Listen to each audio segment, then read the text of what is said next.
Hi, I thought I'd do a second follow-up video about using the Lidl pillar drill as a milling machine. In the last video I was using some fairly large end mills that I happen to have knocking around, and I think, having done a bit more testing, it's probably a bit ambitious and greedy using end mills of that size. I've been using a much smaller end mill, a little 3mm one. It seems to put a lot less lateral force on the chuck, and seems to provide much better results. Here you go. I'll show you what I've managed to do. Right, a couple of changes since last time. I've got the pillar drill bolted down properly to the workbench, which helped quite a lot to reduce vibration. So I'm using a smaller 3mm end mill, which seems to work much better than the larger ones. For reference, this is the end mill I was using in the last video, so you can see quite a significant difference. This one and other similar size ones, it just seems too big. It just puts too much lateral force on the chuck and induces too much wobble in the whole motor assembly. Much larger, much smaller, end mill like this seems to make things run much better. I can also run it at a higher speed, so this is running flat out now, which also helps with cut rate and reducing chatter and all that kind of jazz. Right, let's set up for a small cut.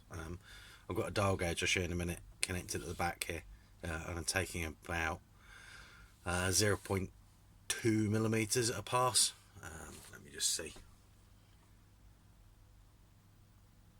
Yeah, so that was a 0.2 millimeter depth of cut. This full depth, so it's going to face the entire edge. There you go.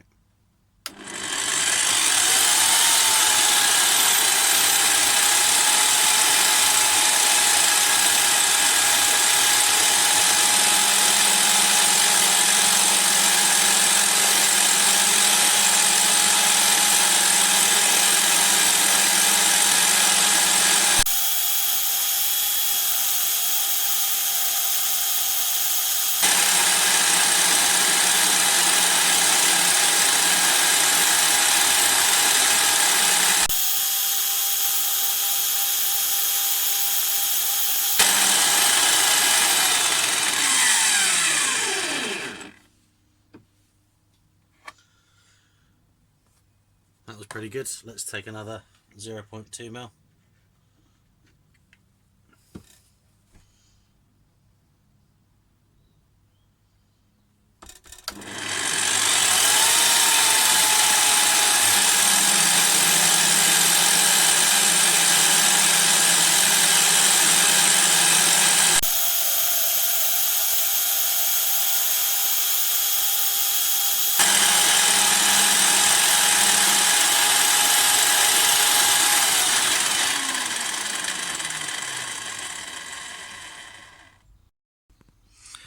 Right, here we go. Let's see if I can get the light in a bit better.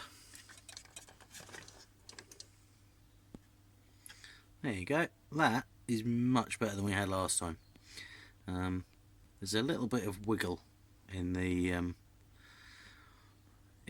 whole table.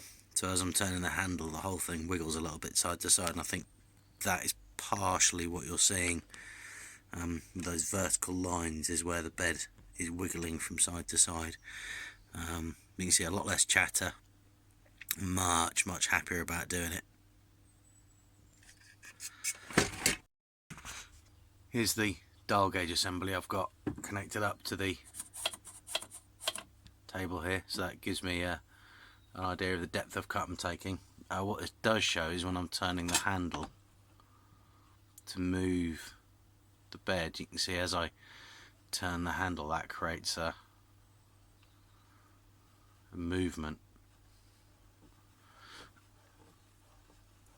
which I think is part of what's giving those vertical lines on the piece. So that's something I need to have a look at. This was a cheap 20 quid XY table, so it's not a massive surprise that it's not the stiffest thing in the world. You can see as I wiggle it, it moves around, and that's clearly not going to help the chatter very much, and things like that. But again, This is a cheap experiment to see whether it works, and this is giving pretty promising results.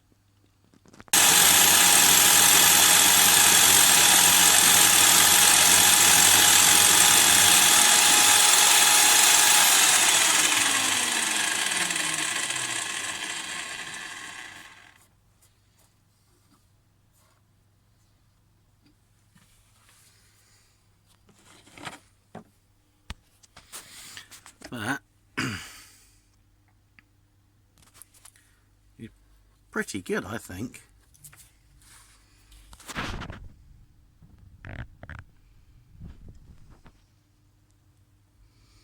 Again, I haven't set up in terms of tramming anything in or lining anything up.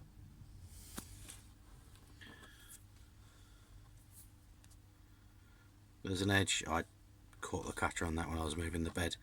But there's the edge, the facing cut, and there's the top.